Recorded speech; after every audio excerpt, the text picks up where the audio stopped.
Starring Charles Boyer in The Gentleman from Paris on the Cavalcade of America, sponsored by DuPont, maker of better things for better living through chemistry.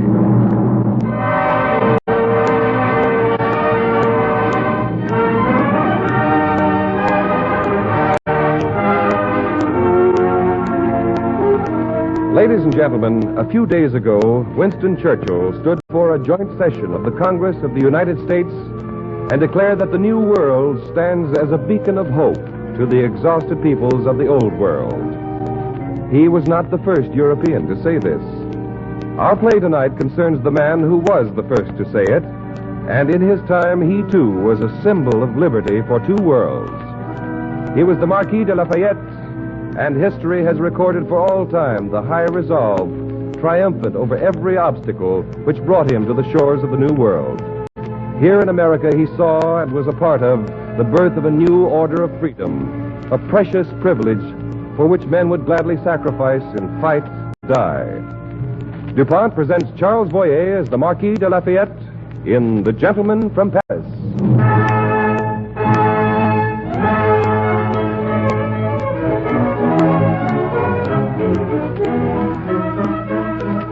Versailles, the year 1776, the Imperial Court of France.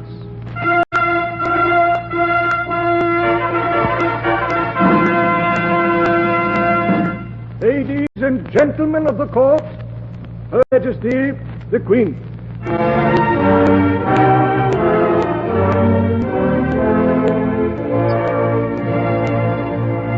Pray be at your ease, ladies, gentlemen. Bonsoir, Marquis de Provence. Your Majesty. Oh, Monsieur de Lafayette. You are alone this evening? The Marquise begs your indulgence, madame. She is indisposed. And so is His Majesty. Therefore, you will be my escort this evening. I am honored. Tell me, Lafayette, how goes your present rebellion in America? My rebellion, your Majesty? You see, Monsieur de Provence, the Marquis has no interest in it whatsoever. Perhaps I have been misinformed, Your Majesty. Not entirely, Monsieur de Provence. I did not say I had no interest in the Americans, Your Majesty. Indeed, my interest is considerable. Ah, then tell me, Marquis, what sort of men are these colonials? Oh, I know little of the man, madame, but the idea... Idea? What idea? Why, the idea of freedom, of equality among men. Oh, Lafayette, I fear you're one of those Republicans who would send your poor king and queen off to the provinces and have some sort of a dictator from the rabble. Your Majesty well knows my affection for herself and for the king. Besides, it is no dictator the Americans desire. Oh, then what is it? That is only to have a share in governing themselves and a voice in choosing who shall govern them. Do you really believe, my de Lafayette, that peasants and artisans are capable of governing? If they wish it. And I could learn, slowly perhaps. Oh, what a weight off our poor shoulders if the people really could take care of some of this tedious detail. Indeed, Your Majesty, it would relieve you of much responsibility and care, and think of the joy of your people. It will amuse us to see how your Americans succeed in this, Lafayette. Certainly, I cannot blame them for trying, living under that perfectly mad English king. Tell me, is it true he often fancies himself a foxhound? I have heard worse than that, madame. At least he is not mad enough to tolerate treason among his subjects. Please, Monsieur de Provence, this talk has not been serious. Pray do not be more royal than the king. Lafayette, you, for example, have large estates. Hundreds of serfs and peasants who bring you revenue. Yes? What would become of you if this rebel were not kept in check? I sometimes wonder. Then I will tell you. They would hang you to the nearest oak tree. Not if I joined with them. Joined with them? Yes, if they sought liberty and freedom. Then either you deceive yourself or you lie to us. Really, gentlemen? Did I understand you to say, I lie, monsieur? You did. Monsieur.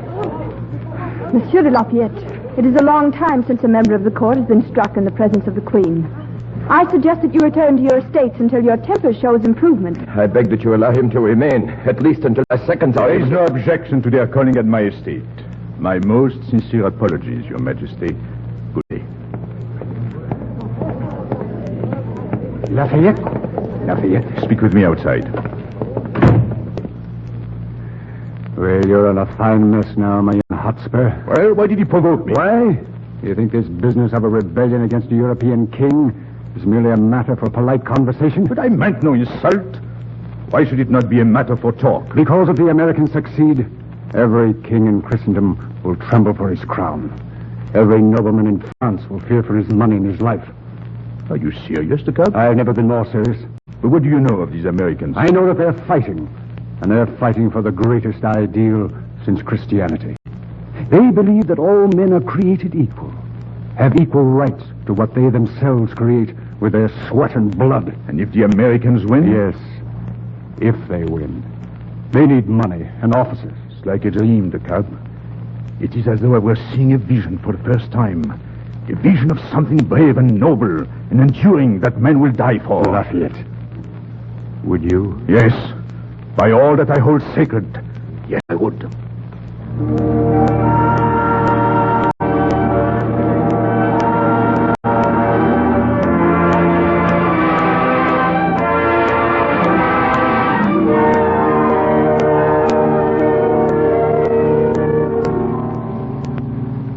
Now then, Gilbert, what is this new excitement? I want to share it at once. Oh, my darling wife, how shall I begin to tell you? Oh, surely it's not so desperate. Marianne, darling, I'm going to America. America? Gilbert, you're mad. No, I'd be mad to stay here when the kind of world I want, the kind of world we want, is being fought for in America. But Gilbert, why should you risk everything for a lot of peasants and savages? Oh, they're not peasants and savages. They are a whole new race of men. The king would have you thrown into prison before he'd let you go. Look, I've bought a ship. We'll tell him it's for a holiday. He'll never know. And leave me to face Versailles alone? No, of course you're coming with me. No, I can't. Why? I've no choice in the matter, Gilbert. But why? I thought you were... Beg pardon, Highness. The Baron de Kalb is calling. He says it's urgent. Oh, show him in, Harry. Ariane, perhaps you'd... No, Gilbert. I want to stay. Lafayette. Madame, how are you? do? Forgive my muddy boots. I had to take the back roads. Even so, the king's men may have followed me here. Quick, man, what's the news? The Victoire stands ready to sail. Good. Ariane, that's our ship. Yes, I know. De Cab, how many of our friends are sailing? Some 20 of us. The American agent has agreed to a commission of Major General for you, if you care to join us. Major General, you see, Ariane, they do want you. You'll have to decide quickly. I have confidential news that the king has issued an order to prevent your sailing. You'll stop at nothing. We'll see about that. Gilbert, you mustn't. You might be killed. I'll wait for your answer in my apartment in the morning. The decision is now with you, Lafayette. Not me. Us, my wife and I. Then bid him reconsider, madame. He has all the world to lose, and nothing but a dream to follow. Nothing but a dream to follow. But what a dream, de Cab, that all men are created free and equal, and may one day win that God-given freedom. Well then, until we meet, Lafayette. Adieu, madame. Au revoir, Monsieur de Kalb. Gilbert, what does it all mean? It means your husband is in the fight to free humanity from 5,000 years of slavery with the rank of Major General. I'm so proud of you, Gilbert. Darling, there is a whole new world to establish, and France will be part of that new world. Gilbert, there's something I must say to you. I would go to America with you, but I can't. I'm going to have a... Oh, Ariane. I hadn't meant to tell you like this. Oh, but dearest, haven't you told me before? Well, you've been so worried and abstracted lately that I didn't want to upset you. I know, darling. Forgive me. Well, I'll send a message to the Cap tonight and tell him I'll not be sailing with them. We'll forget the whole business. Oh, no, Gilbert. You mustn't forget it. This dream, as the Baron called it, it's given you back your joy of living. It's brought new purpose and inspiration into your life. And if it should be only a dream, would you ever forgive me for leaving you to follow it? Oh, there's nothing to forgive if you love me, Gilbert. I do. I do love you, Adrienne, now and forever. Then go, my darling. I'd keep you from going if I could, but since I can't, I'll say goodbye to you in the morning in a manner becoming the wife of a soldier. What's that? Open in the name of the king. Lafayette! Thank heaven they didn't find you. What is all this, The Gab? king's men, Lafayette. I saw them as I was leaving. And I know they have a warrant for your arrest. My arrest? The king discovered your plan to go to America. Come on, Marquis. Out the back way. I have horses waiting. Well, quickly, Gilbert, quickly. I'll detain the soldiers until you're gone. Goodbye, darling. I love you. God bless you. Goodbye, Gilbert. Goodbye.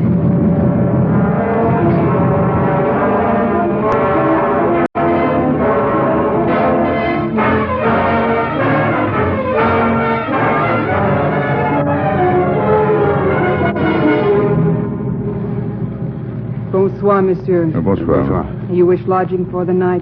Why, no. Well, that is my friend here. He's in bad shape. He's a servant under bond to the Duke of Provence. Now, if he can get to Spain, he'll be free. What's your name, bondsman? Noailles. Ferdinand Noailles. Follow me, monsieur. I know a safe place, and I'll fetch you a suit of my brother's clothes. Anyone would recognize the Marquis de Lafayette in those. What? You know me?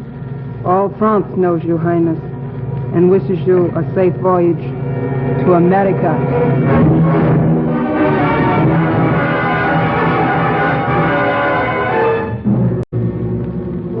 Listen, what's that? A horseman coming this way. Have your musket ready. Shall I order him to halt? No. Drop your arms, man. It's only a poor clod of a Basque peasant. Let him pass. You may pass. Oh, thank you, monsieur. 1,000 thanks. One moment. Did you see that saddle, Lieutenant? What about it? It had a crest. The Noailles crest. Lafayette's crest.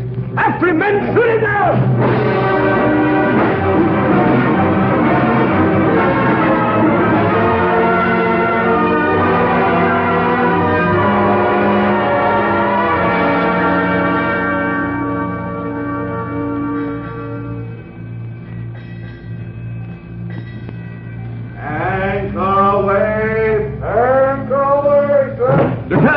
The cab! I barely made it. Lafayette, you're here at last. We'd given you up for lost. We were near to sailing out. For shame. You would disappoint our commander-in-chief? Here's some hot rum, man. Thanks. Let's drink to our commander-in-chief, General Washington. To General Washington.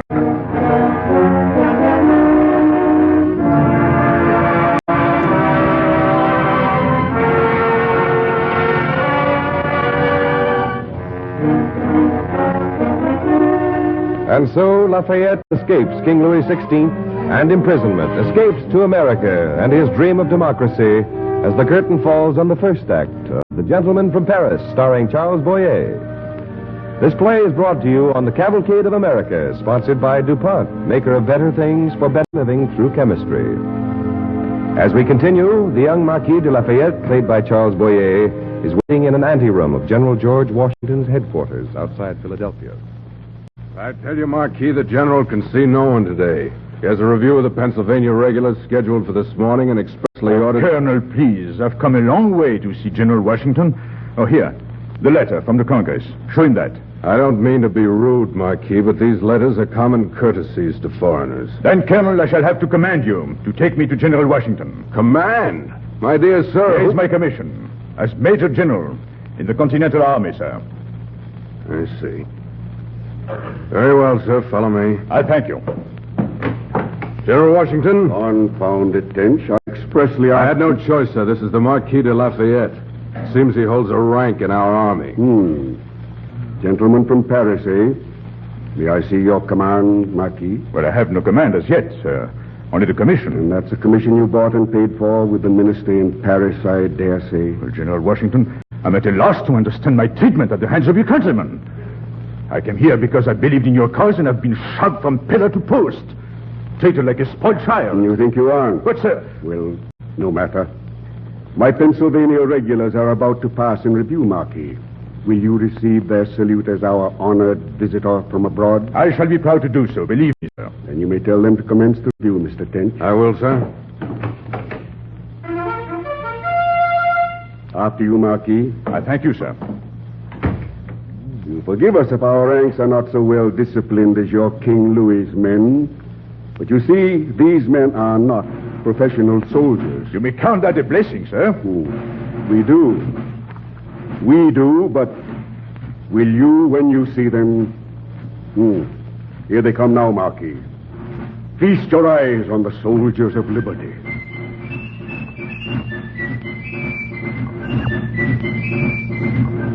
But these are civilians, General Washington.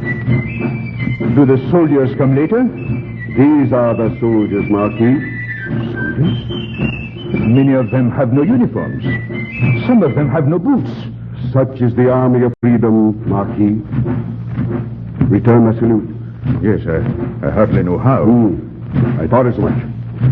Colonel Tench, See that Major General Lafayette gets a safe conduct back to Philadelphia. Yes, sir. I will excuse you from this ordeal, sir. But I don't want to be excused. I want to help. I have money, General Washington. Too much money for any one man. I'll give half of it to see these men in proper boots and uniforms. Marquis de Lafayette, you cannot buy your way into this army. These men fight for something you would not understand. Oh, there is a winter ahead. They'll need warm clothing. Well, see the quartermaster about that, Marquis. I have no further time for you. Good day, sir. I'll see you to your carriage, Marquis. Now, all right. Very well, Colonel. Good day, General Washington. This way, Marquis.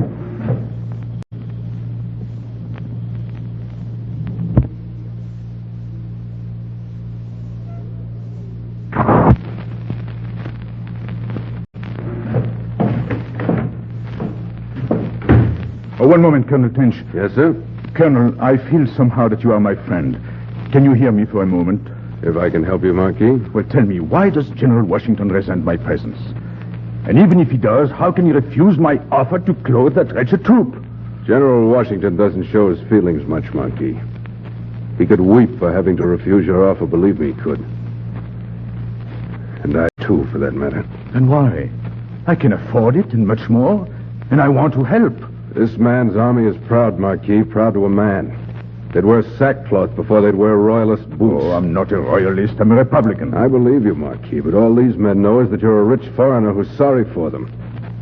Your title of Major General's got to be earned in these parts, Marquis.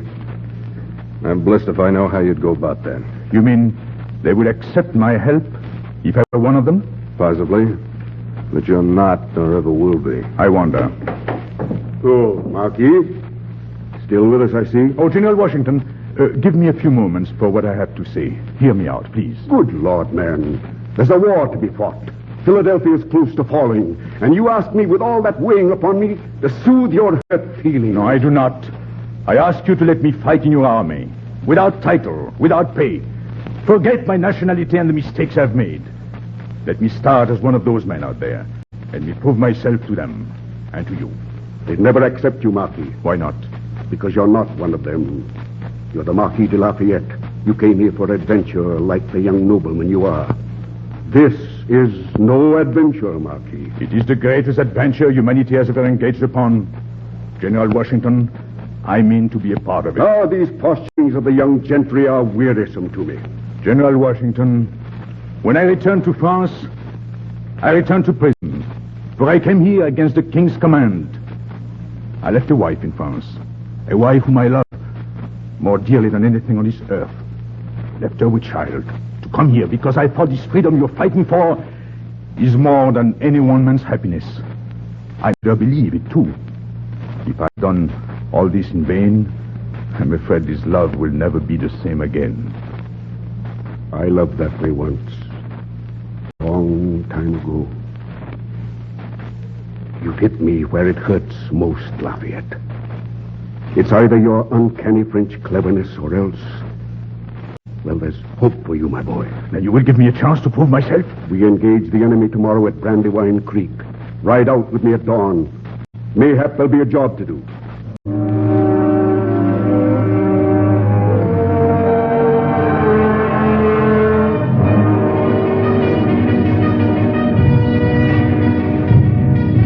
Ready, Marquis? Ready, sir. We'll ride slowly to the crest of the hill, men. There may be cause to spare our mounts. Yes, sir. All right, boy, up. You look fit enough, Marquis. Ah, these Pennsylvania hills, with the sun of morning on them. What a beautiful country, sir. And treacherous when the snow falls. You've never known such cold in France as we know here when the wind blows from the wilderness. Ah, the air is clear and sharp, General Washington. Good air, fresh air for your child of liberty to grow up in. Here's the crest. Draw up for a moment, Marquis. Company, halt! Company, halt! There's Sullivan's troops ahead there. And that's Chad's ford over there.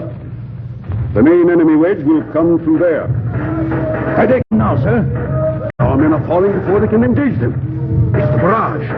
They're beginning to outflank us. Our lines are scattering, sir. Take command of this troop, Lafayette. You will be in reserve to support the right flank. I'll wait here for tension. Yes, sir. Company, forward!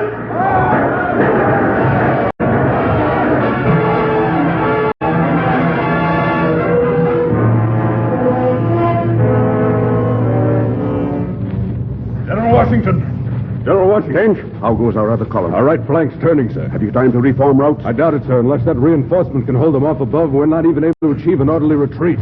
Everything depends now on that reinforcement. Good Lord in heaven. What is it? What's the trouble, sir? Why, I sent that young fool, that Frenchman, to command that column. He's leading them right enough, sir.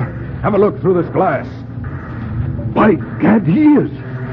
Tench, we found a real soldier. The enemy's paying for every foot they advance, sir. But he's a fool, riding so far ahead of the troops. Why, he'll be killed. He must bear a charmed life, sir. He's slashing at their forward men with a saber now. Tench, our flank has reformed its ranks. Oh, if Lafayette can only hold them off for a moment longer. But, General, look, sir. What is it? What is it, Tench? The Marquis is wounded. He must have been wounded at the outset. His saddle's sopping with blood, and the whole flank of his horse is stained bright red. Come on, Tench. Let's go out and help him.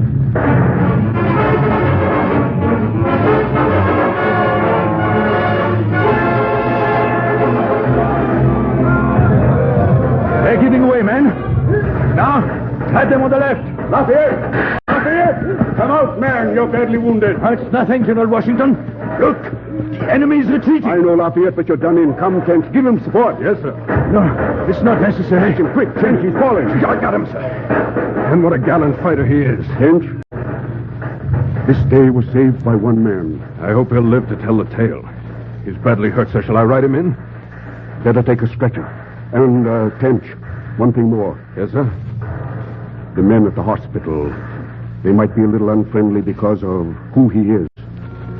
Tell them he's to be treated as if he were my own son.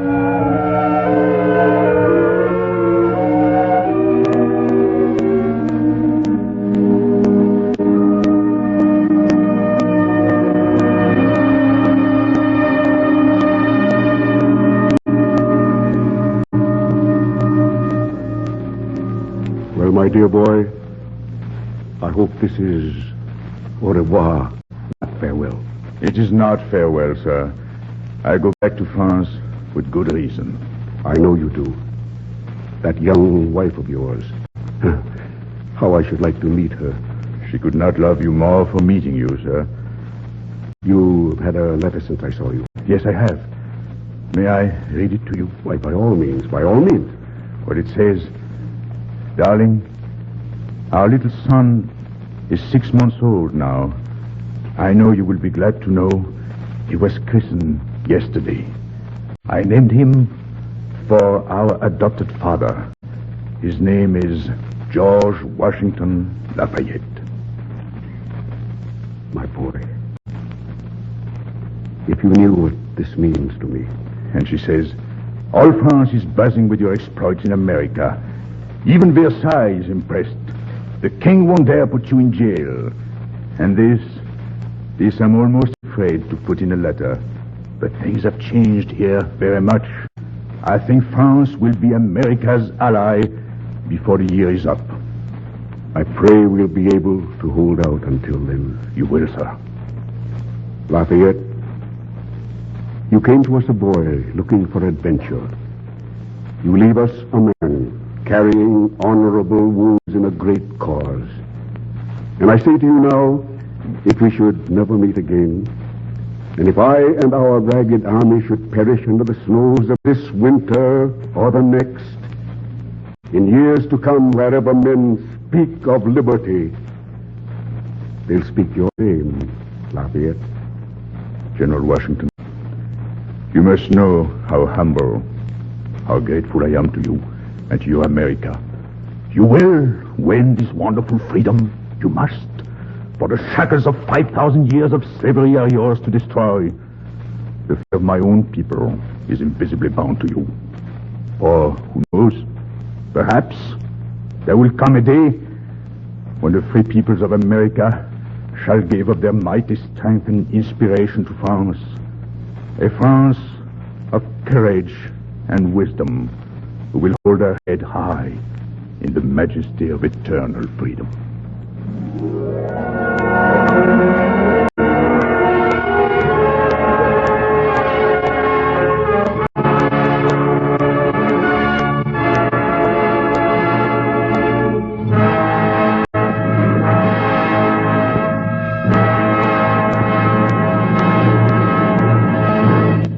And now, tonight's star, Charles Boyer. you, Mr. Houston. I hardly need to tell you the emotions I have felt in playing the role of Lafayette on your Cavalcade of America. That same feeling was shown, I think, Mr. Boyer, when the President just recently renamed the liner Normandy the Lafayette. Exactly. That is why, in portraying Lafayette tonight on the Cavalcade of America, I felt that France was speaking to America again.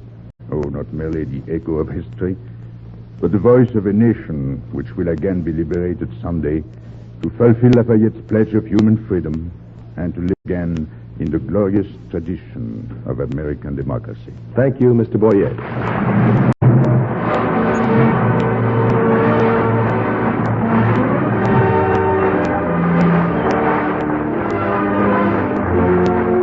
And now a word about next week's show, when we bring you another great Hollywood star, Betty Davis, in a play written and directed by the well-known radio dramatist Arch Oboler. Mr. Oboler will direct the distinguished screen actress in a new version of his radio play, An American is Born, an imaginative and powerful interpretation of what it means to all of us to call this my own, my native land. Tonight's play, The Gentleman from Paris, was especially written for Cavalcade by Robert Tallman. The original score was composed and directed by Robert Armbruster. Don't forget, next week, Betty Davis in An American is Born, written and directed by Arch Oboler on the Cavalcade of America. This is John Easton sending best wishes from DuPont. This is the National Broadcasting Company.